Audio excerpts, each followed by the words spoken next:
I just want to test your knowledge. Yeah. What was the conference that Northwestern was in before the Big Ten for lacrosse? Oh. Because remember, Northwestern won 5 straight national championships, won 7 total. So. In that conference. It was a women's lacrosse only conference. Could I get it? Women's lacrosse only conference? Correct. Here, I'll read the teams who were in this conference. Okay. The Florida Gators, the Johns Hopkins Blue Jays, the Michigan Wolverines, the Northwestern Wildcats, the Ohio State Buckeyes, the Penn State Nittany Lions, and the Vanderbilt Commodores.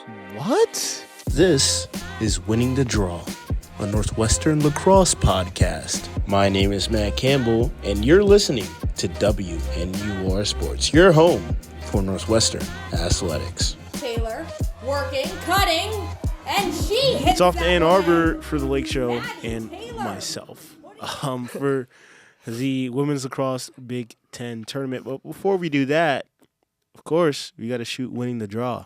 Welcome in. I'm your host, Matt Campbell. Alongside me, Pierson Strandquist, affectionately known as Interim Aiden Weiss, a.k.a. Aiden Weiss Jr., a.k.a. Aiden Weiss II, a.k.a. the second coming of Aiden Weiss. And today, they call me a lot of names. They call you a lot of names. You wear a lot of hats. But today, we are the Lake Show Connoisseurs. Actually, that was a nickname that I coined for myself and Brendan Prizeman, but I bestow that upon you. You know what? I'll take today. I'll take that. You know, I think I can do a good Brendan Prizeman impression. So you know, what's your Brendan Prizeman impression? Well, it would have to be one of his like many calls. Although now they're escaping me. I think the main one, right, is the one from the Minnesota football game. It's like, it was like, grab your lucky charms. Yeah. Northwestern's going bowling again. Exactly. You know. I think my favorite one is a volleyball call where he said that Campbell Paris made somebody do a French baguette. Oh, yeah. Trying to like dig a ball out. No, that's real. That's because funny. She had one of those like crazy kills where she just dropped the hammer down the sideline. You know, I did challenge Brendan. You know, obviously he's a friend of the show, is a friend of the station. At the start of this year, to do a call where he intros it with every word is A to Z. I do remember this, and he has not done it yet. He's Brendan Prizeman. What are we doing? You got to do it. What are we doing? I know this isn't the Brendan Prizeman podcast, but it's always fun to talk about that guy. That guy's super witty, a legend. Super fun. Shout out to Brendan Prizeman. Yeah. I will also say, I'm sorry if I end up ad-libbing during the show with some coughs and some sniffles. I am a little bit under the weather, but that did not stop me from coming here being with Matt. I mean, we are socially distanced enough, I feel like. I think this is 6 feet. Yeah. 6 feet. I can't, you know, I 6 can't feet. need you. Yeah. So we're practicing proper medical precautions. Precaution, yeah, exactly. Yeah. But sorry if I do cough or whatever. But, you know, it's okay. It's a part of the show. Let's get down to business here, Pearson. Northwestern rode an 8-game win streak to finish out the Big Ten regular season. What was the record? Record 7-1. Yeah. That's pretty good, isn't it? It's pretty good. Right, yeah. There's some maybe things about that voters didn't like about certain awards. We might talk about that. Maybe a specific award given to a specific attacker that wasn't unanimous for some reason. You know, good for Corey Edmondson. Cough. Corey Edmondson. Cough, Maryland, cough, Madison, Taylor, cough. Anyways, this is not... Let's steer away from the controversy a little bit. Let's talk facts. Last 3 games for Northwestern. A 17-12 win over then 18th ranked Penn State in Happy Valley. It was a slow start for the Cats. The Nittany Lions scored 2 early. Just went full throttle at the Cats. I call it the upset hangover. This team was riding high after upsetting the number 1 ranked team in the nation for the second time this season. First team in 14 as one does, yeah. First team in 14 years to do that, by the way. Casual. It took them around 8 minutes to tally the first goal of the game. But once the Cats got on the board, it seemed as though this game became a runaway train. Like, they outscored the Nittany Lions after their first goal, 7-3. And remember, that Nittany Lions team was ranked at the time they still are ranked, I think, but they were number 18. Yeah. And I know in women's lacrosse, outside of the top 10 is a little iffy, but they're still ranked. Still ranked. They're still a good team. And the Cats outscored them 7-3 after, from their first goal to the end of the first half, outscored them 7-3, and then scored 4 unanswered to start the second half, which, was basically the nail in the coffin. That was that. Returned home, played at Northwestern Medicine Field at Martin Stadium against another ranked foe. This time the 22nd ranked Rutgers Starlet Knights in a game that was just uncompetitive from the start. It was just not fair. It was the Madison Taylor show. Tea time with the sophomore cameo this season. By sophomores, I mean Aditi Foster and Noelle Cumberland, who have both come into their own in the Northwestern offense. As a matter of fact, the latter also first team All Big Ten, if I am not mistaken. I believe you're right. So, what Noelle Cumberland has done for this team this season, it's been sensational, right? Like, and that's not necessarily an attacker that you would expect to take that step, or midfielder, excuse me, to take that step in the scoring. But what she's done in the midfield and in the defensive zone as well, clearing the ball for Northwestern and at times taking the ball herself to scoring on free position, doing it all for Northwestern in all facets of the game. It's been great. It's been great. It's been awesome. And it's not just Taylor and Cumberland either, right? Annabelle Child, Jenica Kuoko, Aditi Foster, Jalen Rotzka, Madison Smith, all second-team honors. And if that wasn't enough, Kay Ratana Pruska and Mackenzie Brown, all freshman honors. What is that, 9? 9 players on this team? Anyone who doubts that this team is the number 1 team in the Big Ten, I don't know what they're looking at. I mean, I know we're going to preview it, but it's so impressive that a team that last year made the national championship, arguably this team, at least in an individual sense, is even more impressive. It just is a testament to, just how awesome this program is, how awesome it is to, absorb the Lake Show as a journalist, but also as a fan, honestly. I mean, it's been a fun time. And, I get this is looking a little bit forward, but we do have the Big Ten tournament to preview. Mm-hmm. That is not here. But the Final Four is here, and almost, because of what happened with field hockey, I don't want to say guaranteed, but theoretically, this team will also be hosting a regional as well. So everyone's going to get to see the Lake Show. Well, unlike a field hockey, actually, never mind. Like the field hockey team, Northwestern does have a loss to a pretty good ranked opponent in Syracuse. I don't know if that ends up nubbing them. I don't know if it's a situation where Syracuse ends up getting the last. But that's if they don't win the Big Ten. That's if they don't win. Top seed bid. Well, I mean, yeah. Yeah, but if they win, it's automatic. But then you never know, because field hockey won a Big Ten tournament, and then they got snubbed by who? That Princeton is true. And Harvard. That is true. But I think the difference here is that the Big Ten, like we mentioned, Penn State's ranked, Rutgers was ranked, Michigan's ranked, Johns Hopkins is ranked. True. Maryland's ranked. Very and true. Northwestern's ranked. So that is true. I'm not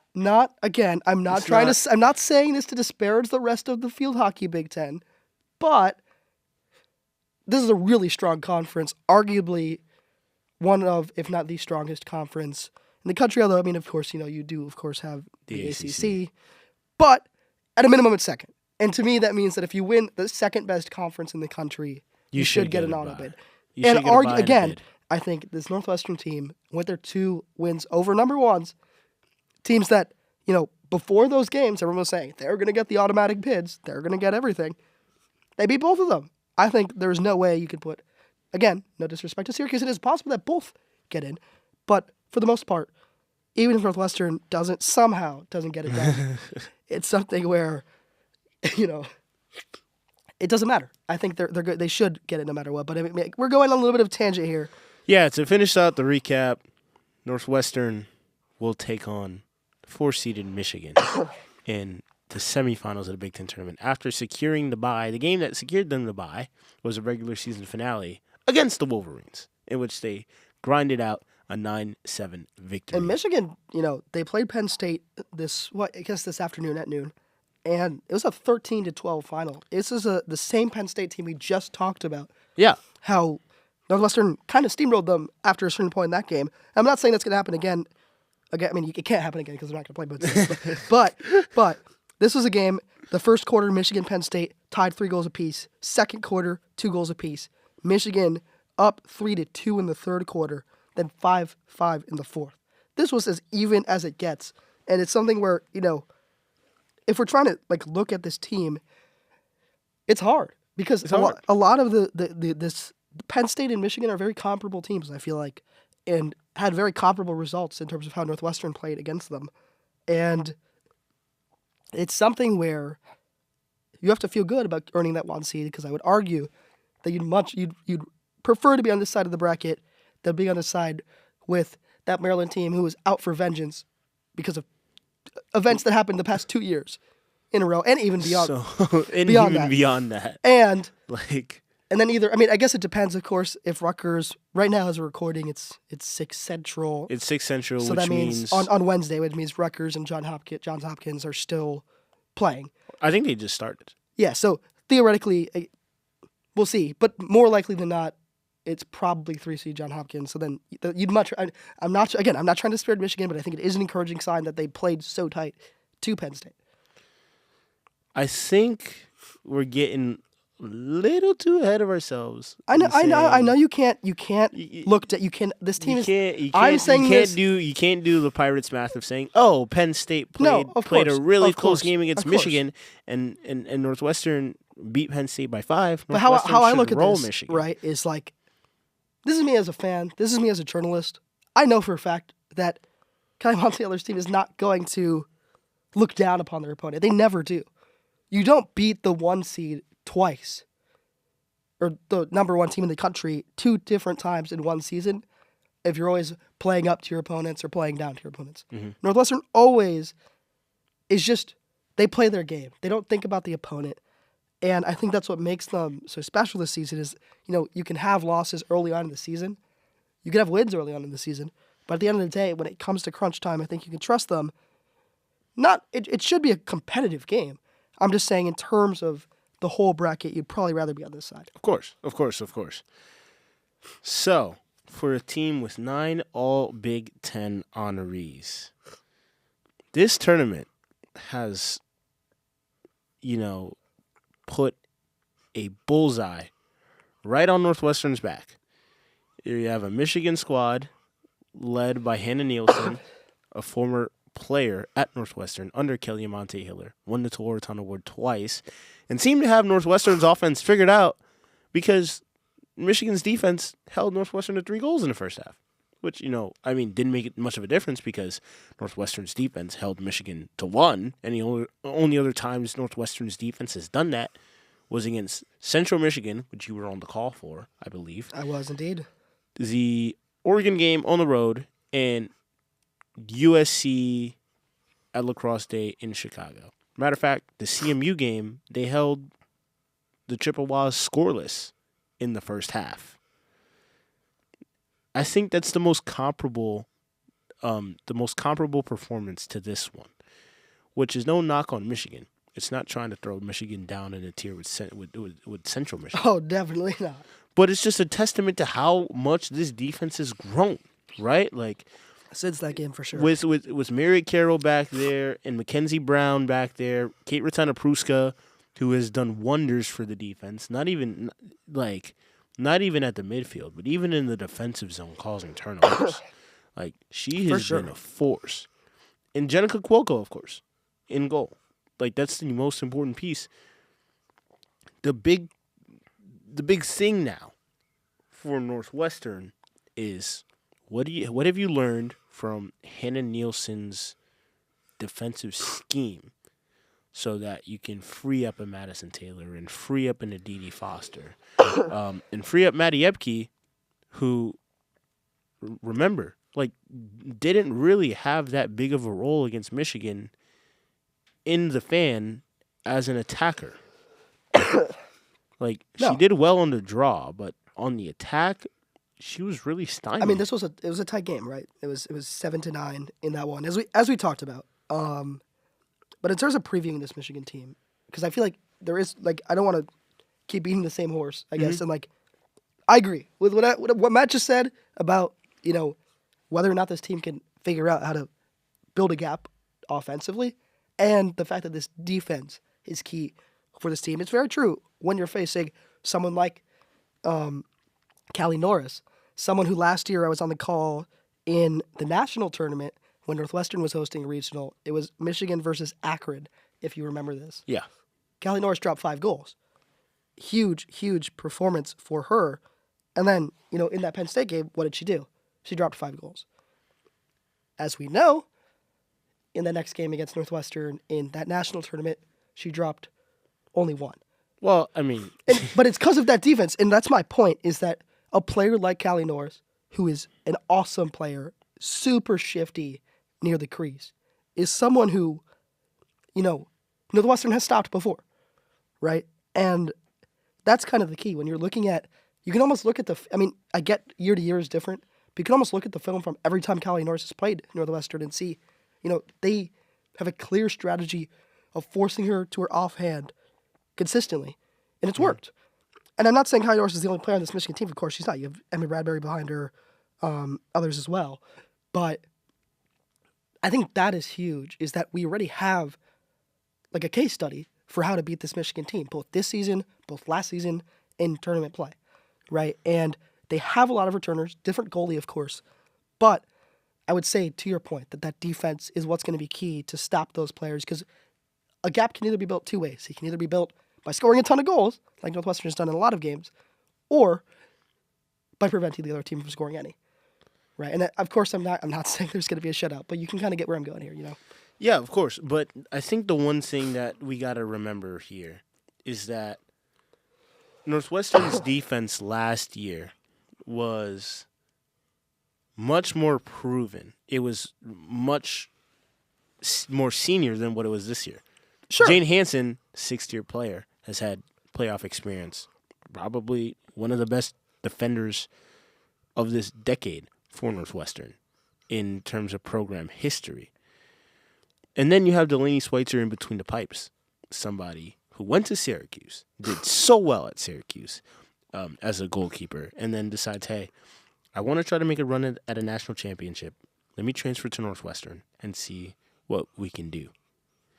And then Kaiser just has, not only one of the best games of her life, probably the best game of her life in the national championship last season, but one of the best postseason runs we've seen in the 21st century from a goalkeeper. This season is much different for a team that's led by a sophomore in Mary Carroll and a first year in Mackenzie Brown. But and I mean, of course, I've been playing this game all season of making this juxtaposition between last year and this year, talking about the first years. It's fair. But regular season, we can talk about what they've done in the regular season and say that they're proven. I got to just see it in the postseason. No, of course. I'm not saying those players stopping Callie Norris. I'm talking more so the game plan will be the same no matter who those players are. Of course, the game plan will be the same, but the question is, can they execute? Will they execute the game plan? But I get the point you're making. I think it's a fair juxtaposition. But my counter to that is, yes, they may be less experienced, but at one point, those players were also less experienced, and yet Northwestern was still making it far into Final Fours, right? And so there comes a point where the most impressive thing about this team is the fact that they can. It's almost like it's like a conveyor belt. Mm-hmm. They're just you replace the. And I'm not saying like humanly replace, of course. They still love all of their alumni. Probably one of the best teams at connecting with their alumni in amongst Northwestern athletics. But in general, it's like those freshmen, those first years, those sophomores, they're not defined by their grade. It's almost like they have poise beyond their years, and you don't get named to all freshman teams without that. Of course. Right? And I'm not saying that it's going to be as polished. It certainly won't be. Right? I mean, not only it certainly won't be, it just won't be. Right? But, it is something where I trust this team and I trust this coaching staff to be able to put those players in a position where they understand the game plan and it feels nothing but second nature, And I think that's the cool thing, is that you almost can look at just as much game film of this year's Michigan team, how they played against Penn State, but also look at game film from your own players from the past few years. And that's awesome. I feel like that's not something every team can say, where you can use your own film as well. I think that's a great point that you made. Diving into the history of Northwestern and the great players that they've had come through this program and learning from them.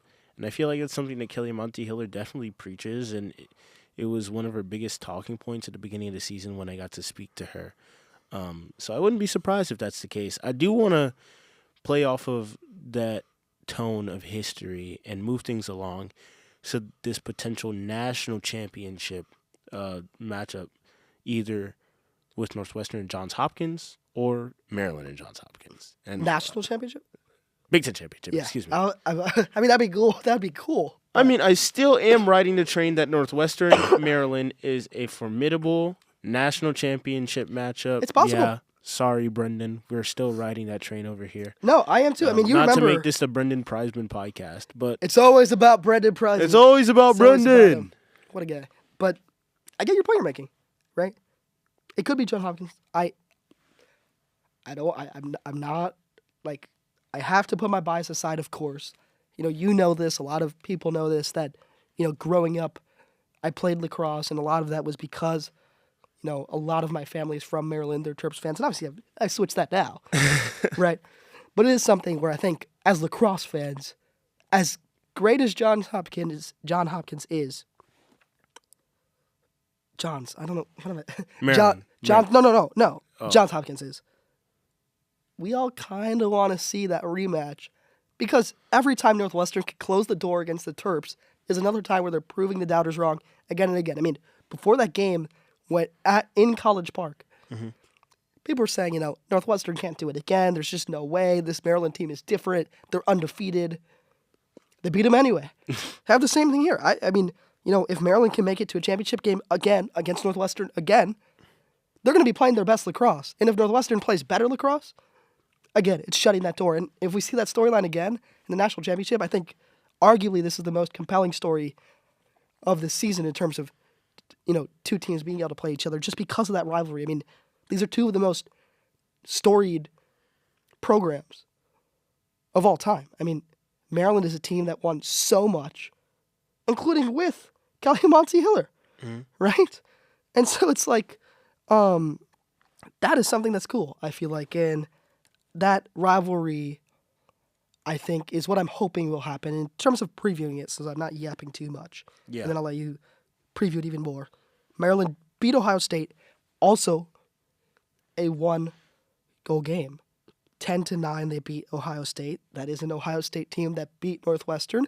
Again, we're not using Pirates logic, but that does feel good to see how they're done.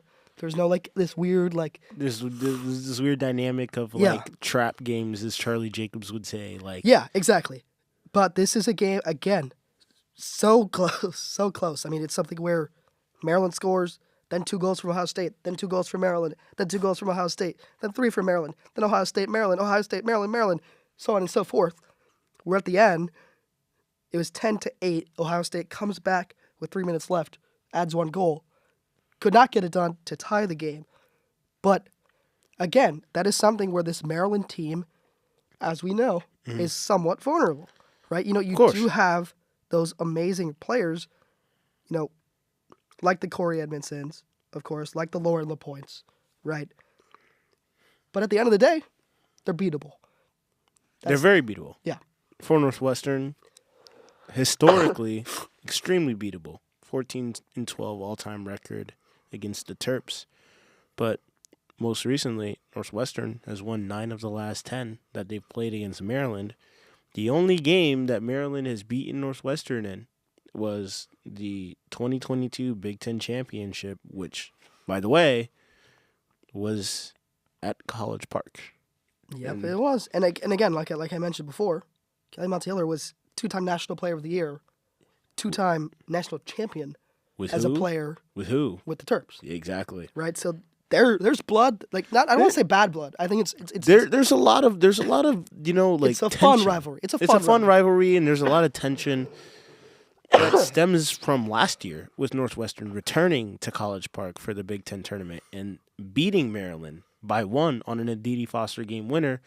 And then, like you mentioned before, Pierson, going back there when the Terps were ranked the top team in the nation, in Northwestern, upending them and booting them out of the top spot after a week, right? There's going to be some, built-up emotion. The game's going to be physical. The game is going to be a dogfight. I wouldn't be surprised if this game ends up being like a 5-4 or a 6-5 outcome, because I think the game is just going to be a scrap. The game is You're definitely talking about a potential championship between Northwestern and Maryland? Big Ten championship, yeah. A potential Big Ten championship and a potential Final Four national championship matchup on the lake. I think that's what it's going to be. We don't even have to go into depth about this because this blew up on the internet, but, Maddie Smith's body check, for lack of a better term, on Lauren LaPointe obviously stirred up some stuff. Maddie Epke getting whacked in the face, I could only imagine, which was earlier in the game, stirred the pot a little bit more. I think that will probably be game of the year. It should be. Which says a lot, considering what Northwestern and UNC put on earlier in the season. I think a potential Big Ten championship will top that between these two teams. It will. I'm hopeful. It is, again, no disrespect to Johns Hopkins. If they make it, great for them. It will be also a great game. Of course. But don't forget that was a shootout in was. Ryan Fieldhouse. It was. It was a great game. I was on the call for it. And, I think the biggest flaw, the Achilles heel for Johns Hopkins was not getting Ava Angelo going. If Ava Angelo doesn't score or Ava Angelo doesn't fall into the zone, Johns Hopkins really suffers as a team, and they can't really win. Yeah, if Madison Taylor doesn't score, Northwestern's fine. Northwestern has Maddie Epke, had Olivia Adamson, hasn't been playing as of late, but they also have an Aditi Foster. They have an Annabelle Child that can score. They have a Noelle Cumberland that can score. They have Hannah Rudolph that can score as well. They have a Taylor LaPointe who's taken a huge step up as a starter this season. And I think that's what separates the Cats from the rest of the Big Ten. If you shut down their number one, somebody else is going to step up and fill that number one role. It's going to be hard for you to stop them after that. And again, this is number 5 Johns Hopkins in the country, number 3 Maryland, number 2 Northwestern. Yes. That just shows. That just goes to show you how stacked this Big Ten is. It is. It's huge. I will say, in the Rutgers Johns Hopkins game, which we thought started at 6 Central, it actually started at 5 Central, so 6 Eastern. Johns Hopkins in the third is up 11-3. So I don't want to say anything. I know we're recording this in the past, I guess, from when we would be reacting to this. But it's probably safe to say that we're going to see a number 3 versus number 5 matchup in the semifinals. Barring anything Herculean from Rutgers. And honestly, if Rutgers does that, props to them. That might be the game of the year. Of course. If they that still has to be seen. By this uploading, we will know for a fact for sure who will be in the semis, and who has a chance to reclaim the Big Ten crown. Yeah, and I guess I can transition to Around the Horn. Yes, sir. I will go first in this one. We did, I will say this because there probably will be an alternate facts version of Rounding the Bases this week, as we recorded it right before this episode. And then it got nuked. Deleted. It got nuked. We don't know what happened. The tech did not help us. So I just want to say, if there is another episode, I was here first. That's all I'm going to say. Either way, in that non-existent episode, I guess, I let Matt go first. So I'll take it here. We're going to do Big Ten tournament Around the Horn, which means we're doing predictions for the rest of the bracket. Yeah, and so assuming Johns Hopkins finishes off Rutgers, you have Maryland and Rutgers on that side of the bracket playing at night at the 6 p.m. game. Yep. Northwestern, Michigan at 3 p.m. on Friday. So, I guess I can start off. Okay. I think Northwestern beats Michigan. Again. I think it will also be pretty tight, although this time I think the Cats find a way to get to double digits. So, remember that game was 9-7 in the regular season. This time I'm going to put the Cats winning 11-8.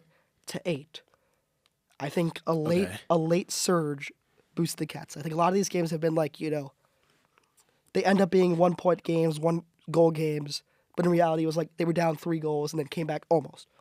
I think in this one it'll be very tight through the 4th, and then they'll just pull away a little bit. That's what I think is going to happen. It is hard, of course. It is at Michigan, so there will be a lot of Blue fans. But I don't think that's enough. It wasn't enough for Maryland. It wasn't enough for North Carolina. It's not going to be enough for me. I don't think it's going to be enough for Michigan. On the other side of the bracket, I'm going to pick Maryland over Johns Hopkins. You can pick any score there. I think it's going to be very tight. Mm-hmm. But honestly, you could even replicate the game that Maryland just had against Ohio State, 10-9. Sure, we'll go with that. So Northwestern versus Maryland in the championship for me. Unfortunately for Maryland, I think it's going to be another soul-crushing 1-goal loss for them. And a win for the Cats. I think it's going to be very tight again. Lauren LeBoy can't get a lucky break, is what you're saying? Unfortunately, I guess I would prefer Taylor LaPointe in terms of the LaPointes, in terms of, who I enjoy watching play lacrosse. But in that championship game, I think I'm going to go high scoring. I think this is going to be one where, despite having the 2 best goalies in the Big Ten, somehow it's just high-octane offense. I think this one will be like, let's go 14-13. That is bold.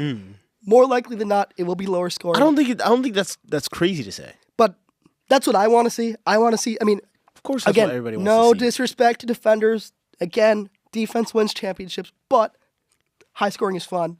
I think that will up this rivalry, and I think at the end of the day, another equivalent of a buzzer beater, a walk-off goal for the Cats will be what is on the docket. So I'll let you go now, Matt. All right.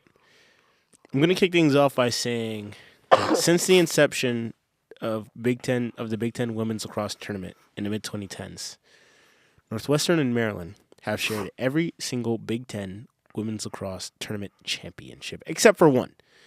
The one school that has somehow, I think, upended Maryland in the Big Ten Tournament Finals in 2016, and I'll fact-check myself as I'm speaking here, is Penn State. With that being said, Penn State is out of the Big Ten tournament. And I'm kind of telegraphing this, but obviously I think it'll be Northwestern and Maryland in the Big Ten championship. Okay. I think Northwestern beats Michigan a little bit more handedly. I think it'll be like a 12-8 score. Okay, so one more goal to me. Yeah. I think Maryland has to outscore Johns Hopkins. I don't think Maryland's defense is going to keep up with Johns Hopkins. So it's going to have to be Lauren LaPointe and Corey Edmondson. I think it's going to be running the table. Yeah, I think it's going to have to be that. I think I'm going to go 16-13. Okay. And for the Big Ten championship, I know you wanted to say Natty right there. I know. For the Big Ten championship, oh man, it's hard to think. Excuse me. I'm sorry for that.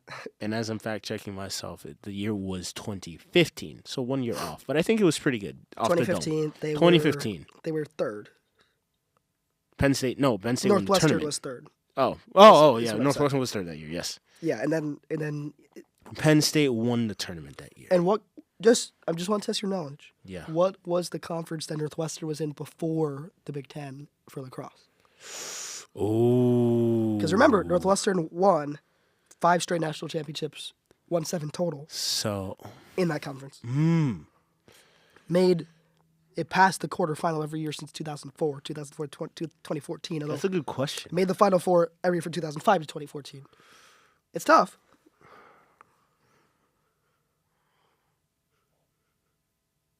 It was a women's lacrosse only conference. Could I get it? Women's lacrosse only conference? Correct. It was a I'll read the teams who were in this conference. Okay. The Florida Gators. Okay. The Johns Hopkins Blue Jays. Yeah. The Michigan Wolverines. Mm-hmm. The Northwestern Wildcats. Yeah. The Ohio State Buckeyes. The Penn State Nittany Lions. And the Vanderbilt Commodores. What? That's right. Some SEC, Big Ten. Actually, although I guess not really SEC because both Florida and Vanderbilt are in what conference? Now? For women's lacrosse? Yeah. Yeah, the SEC doesn't have. So who's it? The Big 12. The They're in the Big 12? East. That's who Florida and Vanderbilt are in now. That's what they're in now? Yeah. The Big East? Oh, wait, no. They're in the American. Sorry. Oh, what? Wait. No, I could have sworn that. No, I could have sworn that Florida was in the Big 12. No, wait. I don't think so. I mean, For women's lacrosse? Maybe I'm reading this wrong. I think I might be reading this wrong. I might have just tripped myself up by. No chance. I don't know. Florida women's lacrosse is in the Big 12. So you know what that means? You know what that means? What? That means, one, that this page on the NCAA website is outdated. I don't know why that is. I think it's probably just... And what? All right, let's That's get what's back the to point. let's get back to the All point. I'm saying is that What at conference? some point it was the Big East. At some point it was the American for both Vanderbilt and Florida before the Big 12. What conference were they in before? I don't... Sorry, we're getting on a huge tangent I don't right know. here. You're probably getting I'll just very take my confused guess. I'll just take my listening to shot this. and say it's like... It's not a real conference. It is only a lacrosse conference. I don't know. Just guess. What is like a generic name for a conference in America? I don't know, National Conference of Women's Lacrosse, like national, Close. Like the National Close. Conference. It was the ALC, the American Lacrosse Conference. Are you serious? Yep. That's actually not that crazy. I think so. I think the ALC website is what's The outdated. ALC? I think that's what's outdated because I think after that, Florida and Vanderbilt moved elsewhere. Like, for example, Johns Hopkins went independent before joining the Big Ten. Yeah, So I good think that's the shout. difference. So Yeah. Florida went Big East, the American. Now they're in the Big 12. Okay. Sorry for that confusion. I know this whole tangent has probably been very confusing if you're listening and not watching this. The main thing to know is that Northwestern, when they won 7 national championships, were in the American Lacrosse Conference, and they've won 1 since being in the Big Ten. So 8 total under Kelly Muncie-Hiller. I'll let you get back to your point. Yeah. I just wanted to have some trivia, you know. Since 2016, it's either been Maryland or Northwestern atop the Big Ten, True dat. both in the regular season True dat. and in the Big Ten tournament. True And I dat. think that trend continues. And I think this year it'll be the Terps that reemerge for their first Big Ten tournament title since 2022. And I Wow. think they beat the Cats. Wow. I think some poetic justice for Lauren LaPointe in this one. Well, I mean, fair enough. It's Right? just, I don't know how they're I don't know how they're gonna feel when they see me in Ann Arbor and they hear this clip. Just And I make apologize to you guys. up a score. What's the score? At least make I it think the close. score. At least I make think it it's gonna close. be close. I think it'll be a 2-goal game this time. I'm gonna go 10. goals. I'm gonna go 10-8 Terps. Right after saying that Maryland's defense wasn't all that? I don't think it's not Maryland's defense. I think it's just the John Hopkins offense is so high octane. So the Johns Hopkins offense, but is Northwestern's offense at times not high octane? I think I'm not trying to dissuade you. You made your pick. sometimes- You made your pick. Sometimes I can Northwestern's respect that. offense can peter out. The main thing. And I think Go ahead, the sorry. main difference is that Maryland has figured out how to stymie Northwestern's offense in certain periods. I don't think it's studied a team like Johns Hopkins enough to do that, which is why I think the game is going to have to be a little bit more high scoring. Well, I agreed with that. You know, fair enough. So it seems there's some consensus here. We think it's both going to be high scoring. We both think it's going to be Northwestern, Maryland. Mm-hmm. No disrespect to Johns Hopkins, of course, and Michigan, of course. But Matt and I do differ here. I go with Northwestern, 1-goal game. You go Maryland, 2 goals. Either way, I feel like the rivalry will be, will continue strong after that because either outcome, will ruffle some feathers. And in your outcome, that's what we were talking about at the beginning. I think this is a good like, end to end kind of thing, start to end kind of thing. We were talking at the start about if Northwestern is just an at-large, do they get a regional? In your scenario, Do you get to that's host key. a regional? That's key. I don't know. That's tough. That might be something we have to ponder. Yeah. I guess the larger question, too, is whoever wins this tournament, even if it's not Northwestern, will that squad get to host a regional? I think for sure. I mean, Northwestern's the number 2 team in the country. If you beat the number 2 team, it's the same logic. They're as the number 2 team in the country. It's the same logic as field hockey, kind of.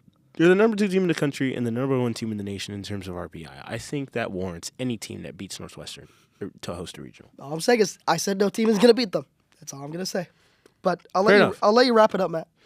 Yeah. Big Ten tournament is one that is set to have some high stakes here in the NCAA tournament. Northwestern So high looking stakes to that I'm run. coughing. This has been Have fun. in Ann Arbor. Thank you, sir. Yeah. You can catch myself and Adam Sutro for all the Big Ten tournament coverage in Ann Arbor over the airwaves on Mixler at WNUR Sports. Should be a fun trip. And keep up with the Instagram at WNUR Sports, as we will be taking over the vlogs on the stories over the trip. Okay. So be sure to tune in for that. It'll be a fun trip. Northwestern seeking its 5th Big Ten tournament title of the 2020s. It would be their 6th, as I mentioned, in the past 7 years. Will it come to fruition? We shall see and reconvene next week. You have been listening to Winning the Draw with your host, Matt Campbell, alongside Pierson Strandquist. Thank you guys for tuning in, and we shall see you after the Big Ten tournament. With a W. With a W, hopefully. Unless you're you. You say they're going to leave with an L. Okay, let's relax. I'm kidding. Let's relax. We both want them to leave with a W, of course. Pulling for the Cats in the Big Ten tournament. We'll see you guys later. This has been Winning the Draw, brought to you by your host, Matt Campbell. If you've been watching on YouTube, be sure to hit that subscribe button to be notified of all of our future episodes and our other content, like the Sunday Sports Blog. If you've been listening on Spotify, tap the follow button at the top of our page to add this show to your library. It's been a pleasure being with you today. Thank you for tuning in, and as always, go Cats. See you next time.